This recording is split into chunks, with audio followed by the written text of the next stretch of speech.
Welcome to the Accountable Intelligence Podcast. All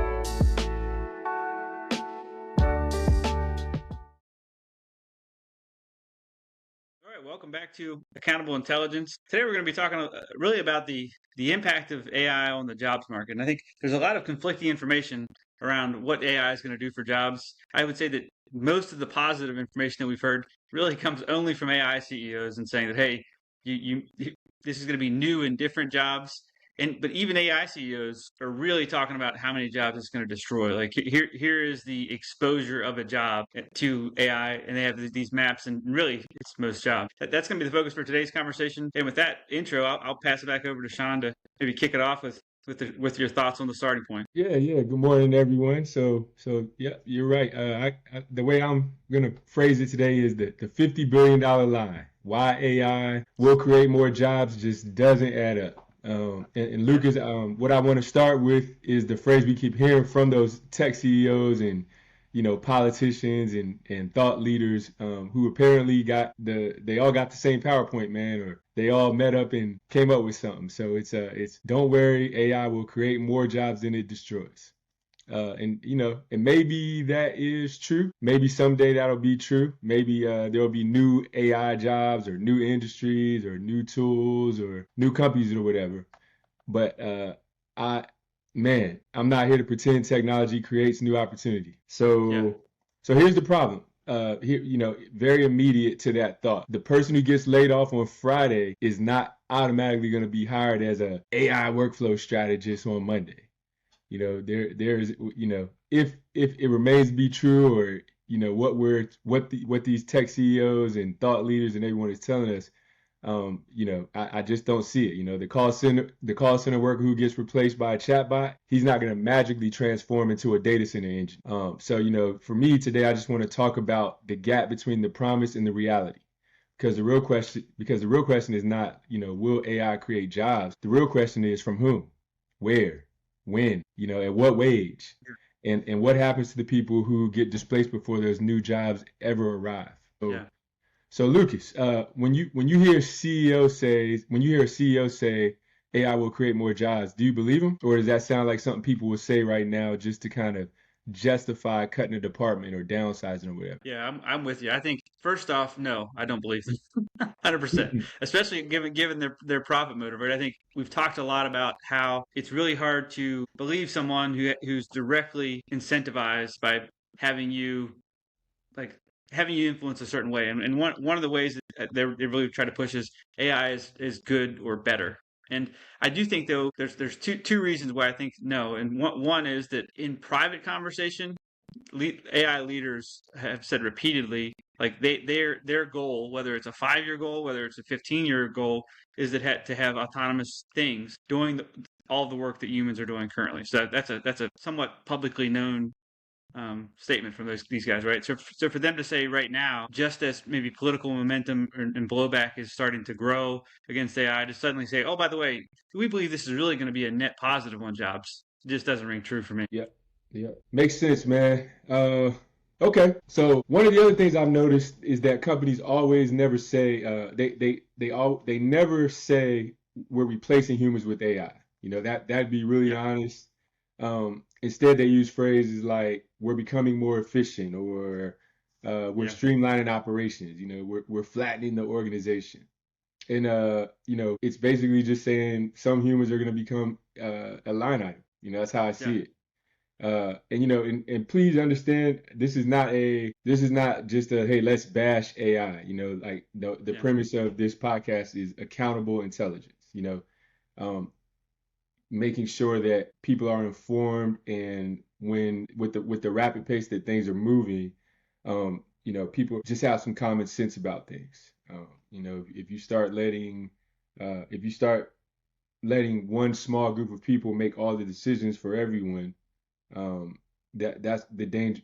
That's where there's danger. When that small group of people don't have everyone's best interest in mind. And when you think about a few big corporations, clearly they're not going to be thinking for the people. So and I think you touched on it a little bit there, but AI is simply a technology. Is it a transformative technology? Yes, but it is a technology. So I think the key thing in understanding the accountable portion of the intelligence is what's it going to be used for, and as you mentioned, who benefits from it. So I think because we believe, and everyone nearly believes, that it's going to be so transformative, and that the workload, especially on the white collar side, will be so significantly reduced and kind of handed over to AI agents and or bots, then who is going to benefit from that transformation? I think that's a key point. I don't think we've ever had a point in history where the workforce could be so broadly impacted in such a rapid way.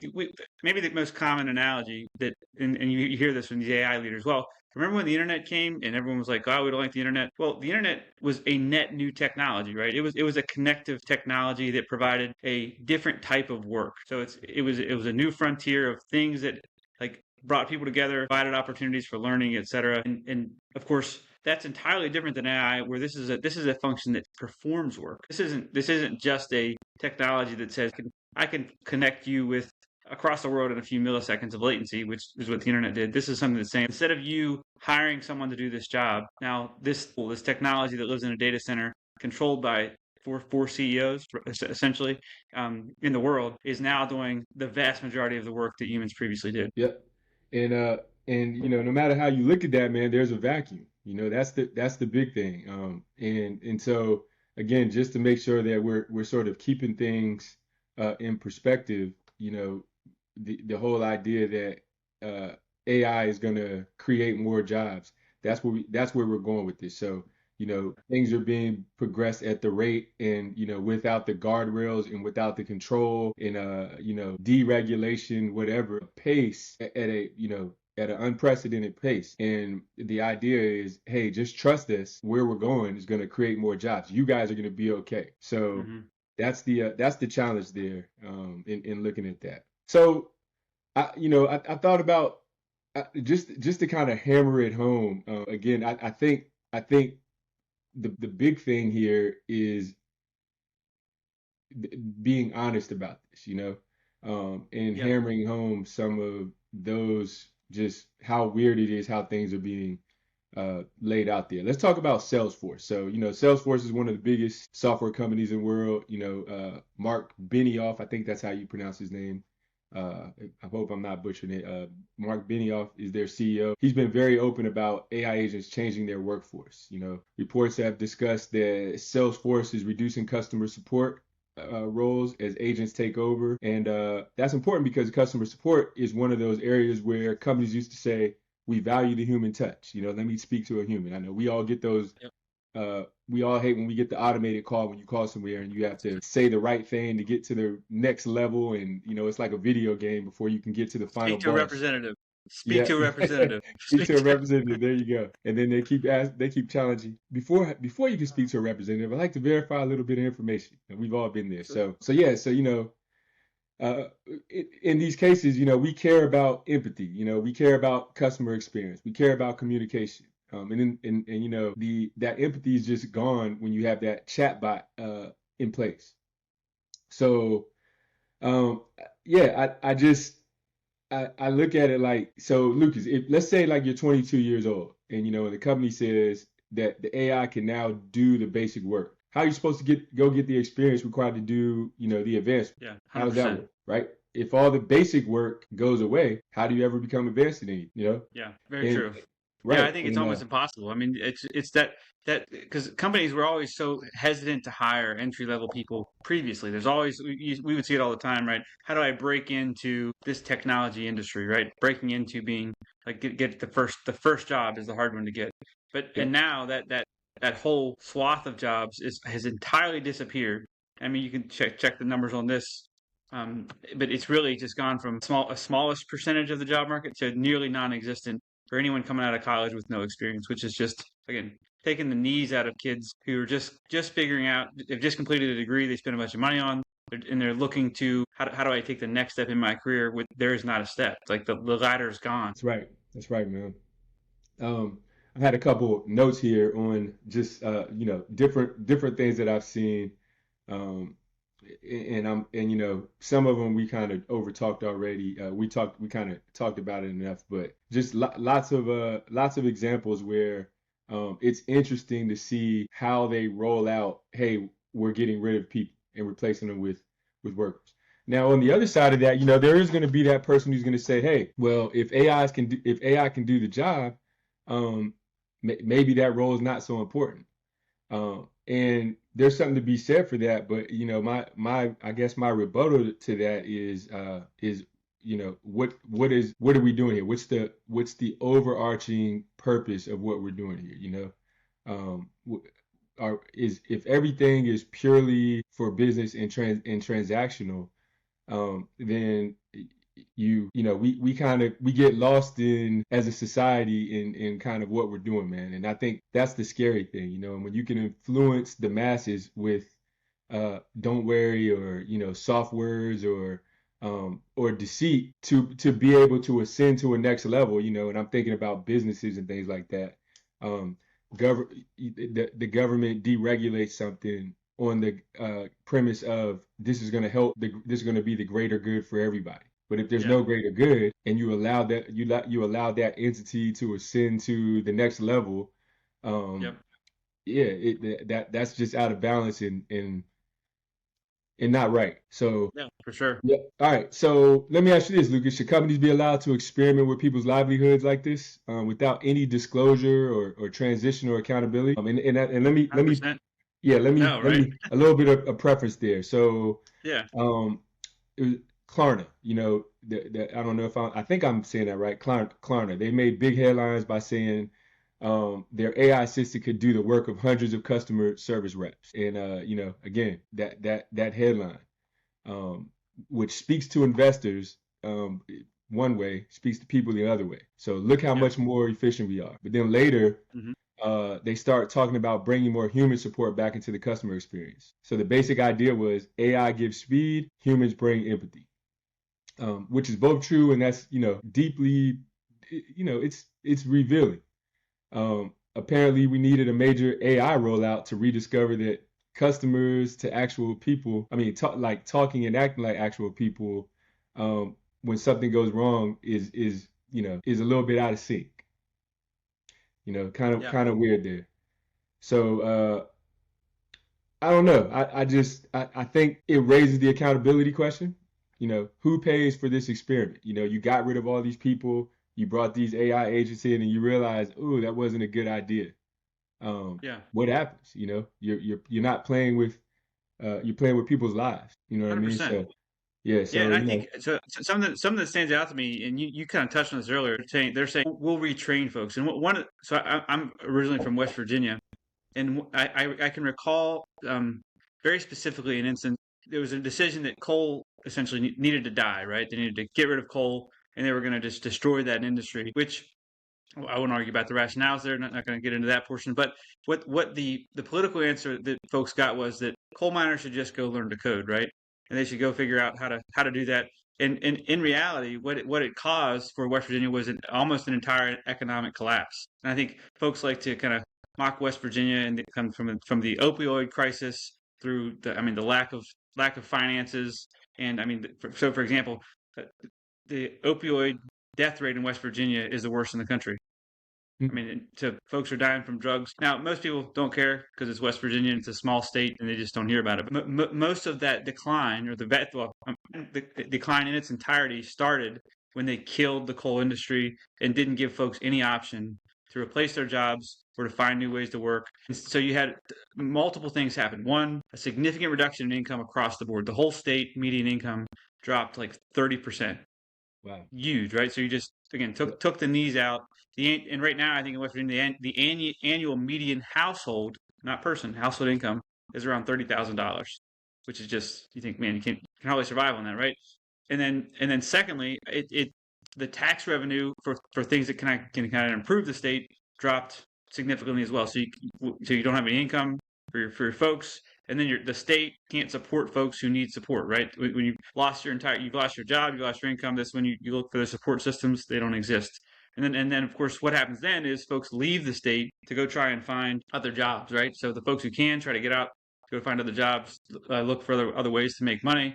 And then of course, that results in the people who have to stay being left with what's there, which is very low income jobs, no real support systems, terrible infrastructure, internet, etc. You name it. West Virginia had the worst of it for the longest time, and still in many categories does. And then that results in something like the nation's worst opioid death rate. And then, of course, then you have these situations where these large companies go take advantage, like pharmaceutical companies are like, hey, we can sell drugs to West Virginia because they're going to get them through insurance, which creates this death spiral into like there's really nothing good, right? So anyway, I think that's a small scale example, right? And again, not many people know or really honestly care very much about West Virginia because it's a smaller state, it's in the country. West Virginians certainly are very proud. They're a proud bunch of folks who are not just saying how do I do worse. There was an outside decision to take the jobs away from these folks and really provide them with no real option. I mean, it's kind of a joke to say, hey, you're a coal miner, now go learn to code and you'll be just fine. So what AI represents, I think, is this same situation, but at a scale across the entire nation, right? And maybe potentially the developed world, where you're saying these technologies, there are 4 to 5 people who have the ability to cut the knees out of the job market in the United States at its entirety. And I think that West Virginia is really a microcosm of what could occur if that type of thing is allowed to happen. Yeah, that is it. I mean, I couldn't have put together a better example, man, of the how the economics sort of kick off a loop of just issues and challenges for the common man. The economics, there's no economy, there's nothing there to support the infrastructure. People lose their jobs, some can get out, but everybody else there is kind of stuck, and crabs in a barrel and fighting it just to survive, and before you know it, generationally you now created a vicious cycle of poverty and challenges and things like that. So take that example and hyperscale it. That's just something to think about, man. Scary thought. Very scary thought. Exactly. Yeah. Let's see. So when people say that, and I know, we don't want to get too long-winded on this, man. This will be a quick one. So when people say AI will create jobs, should they be required to answer what jobs, where, and to whom? Great question. Yeah. Yeah. That be some accountability right there, right? Yeah. If you think about it, like, it sounds silly to say that, but hey, if you're saying that, and qualify it, and that way the people who are entrusting in you can go figure out how to do those jobs, right? Tell me, give me that. You tell me it's going to be a data center engineer. How many of them? Where are they going to be? Where are these jobs going to be? Right? So that these people, whether they're local and in their constituents where you're building this data center that's using up all these resources and tax money and and things like that.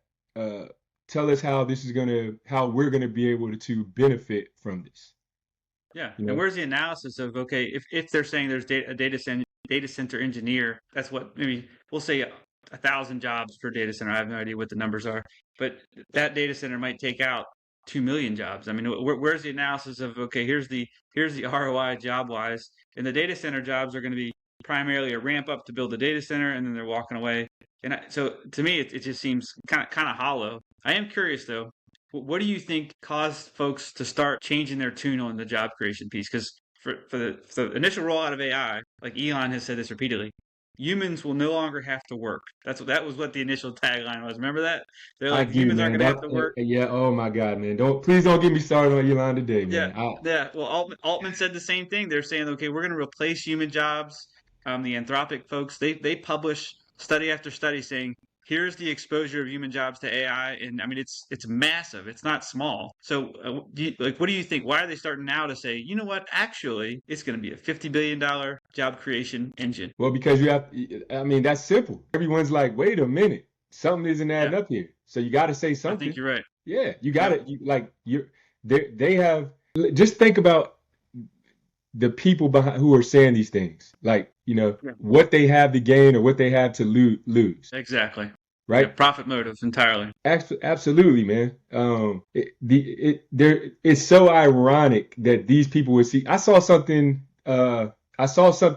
This is not related, but you'll understand what I mean by think about who it's coming from. I'm seeing these commercials now where Jeff Bezos is out of left field. Now he's saying that people who make a certain amount of money should not have to pay taxes. And the example he uses is like the nurse who makes $70,000 in New York City who can't afford to live. And I'm like, so all of a sudden now the billionaire guys are saying that certain people under certain income should not have to pay taxes. And his justification was those people only pay 3% of the total amount of taxes. So we should be able to find a way to absorb that 3%. First of all, who is we? Because me and you, Jeff, we're not the same, right? Well, That's right. Yeah. Our tax brackets are not the same. And I'm just saying the analogy to me, I'm just like, man, that is rich coming from him. And my thing is, why would he say something like that? And I don't think it's purely out of the goodness of his heart. There's an angle there. Yep. It's starting to feel like a PR campaign. There you go, man. More interesting comments about AI that, I mean, I haven't had time to fact check them all, but I just saw the governor of Utah said that actually building this new AI data center is going to result in less water usage in their area. And I'm thinking, is this just opposites day? Because show me the numbers on how a new data center uses less water than no data center. That just doesn't. There's no way. Yeah, if you spin it the right way, you can damn near say anything these days, right? That's right. That's where we're at. You know, I only have to qualify things enough to get past the 15 seconds that you're interviewing me or that I'm in front of the camera. And then I kick the can down the road and I have 7 or 8 disclaimers in case you ask me this the next time you catch me or whatever. Like, you know, that's the world we're living in, man.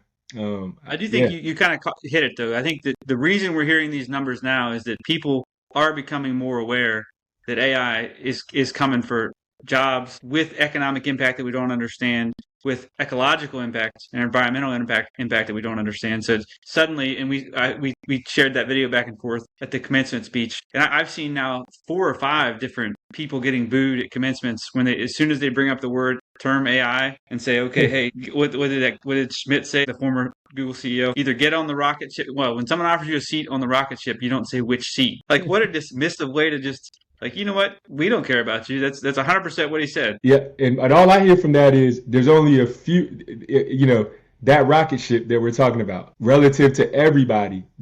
There's only a few seats on that rocket ship. So what does that tell you about them? Exactly. Right? Yeah. Get on with it. You don't see any 10 million seat rocket ships, right? There you go, man. That tells you everything you need to know. The wealthy few, man. So yeah, man. I just kind of. I know we got to wrap up here. Let's come back to the title, the $50 billion lie. So the way I look at this is that the lie is not that AI creates no jobs.